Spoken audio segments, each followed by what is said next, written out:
Chapter 17. Treadon Nelson. Treadon sat down across the table from Eleanor in the small room. She smiled with professional accuracy and pulled out her notebook and pen. "Do you have your assignment from today?" she asked. "Let's work through some of those problems and see where you're struggling." "How did you do that?" Treadon put a hand on the notebook so she couldn't open it. Her pencil hovered above the notebook. Her head remained tilted down, her hair covering the expression on her face. "Do what?" she asked. "You made Jaren and Rachel ignore you. You make everyone in the school act like you don't exist. How?" Treadon realized what she was going to say before she said it. He slipped in the real question before she could answer. "Why?" Eleanor looked up at him, clicking the top of her pen twice. "I think you're confused. Rachel sat down with some new friends. Jaren would follow her anywhere. Why do you think I had anything to do with Jaren sitting with a new crowd?" Treadon felt a pressure in his mind like he was sleepy. He leaned away from her.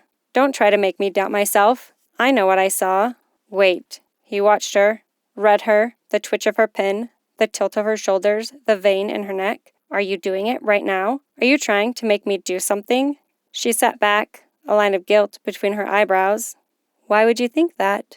she asked, folding her arms tight across her chest. Treadon sat straight in his chair. A familiar weight pressed down on his chest, like when he woke up after a nightmare. No air, no way to breathe. He fought to push the panic down. He felt like he was on the edge of a cliff, deciding whether to jump. "Because I can feel it," Treadon said, standing up and pacing the room, "but I don't understand it."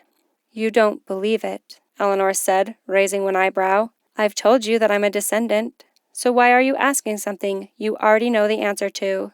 "I know," Treadon said, pressing his hands against the wall. "I know you told me, but I wasn't ready to believe. What I saw was real. You made Jaren do something he wouldn't normally do. If I accept the fact that you tried to do something to me, that you have that ability, that means..." She kept her eyes on him, cool, calm, expectant. She was content to let this play out. Consequences be damned. Treadon turned to face her. "Maybe you were telling the truth." "I never lie." "That you're a descendant of angels?" He paused, but he didn't choke on the word. It felt right. It felt true. He was surprised when an emotion spread across her face. Acceptance. Relief. She covered her mouth with the hand holding the pen. The pen quivered for a moment as she fought down the smile. "You wanted me to believe you?" Treadon asked. "I wasn't sure," she said, opening the notebook. "But now that you do, we can focus on math." "You're joking. I have so many questions." "Good. Do you want to start with the Pythagorean theorem, or how to fix your order of operations?" There was no distracting her. Fine, he'd play this game. Let her teach him some math. He took out his phone and showed her the assignment. She nodded and wrote a few things down. He followed her explanations until he was able to get 3 problems right on his own. Treadon leaned back. "That's pretty impressive." "What, my ability to explain the laws of math?" "No," Treadon rubbed his chin in exaggerated thoughtfulness, "that you can influence people. Everyone. Except me, of course. You should have seen Jaren's face after you left the lunchroom. He nearly choked on that girl's fries." Eleanor didn't bring her hand up in time to hide the smile. He saw her shoulders shake with quiet laughter. The movement lifted something inside of him, like a lid off a steak dinner that makes your mouth water when you smell the aroma. Her happiness sent a craving through him to see her smile again. "You really believe me?" she asked, looking straight into his eyes.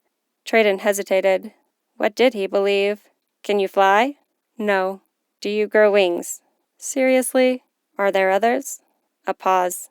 "Yes." "Here? At this school?" "No, I don't think so." "Is that who you're hiding from? Other descendants?" Her pen slipped and left a deep gash across the paper. Treadon read 2 answers, a yes and a no.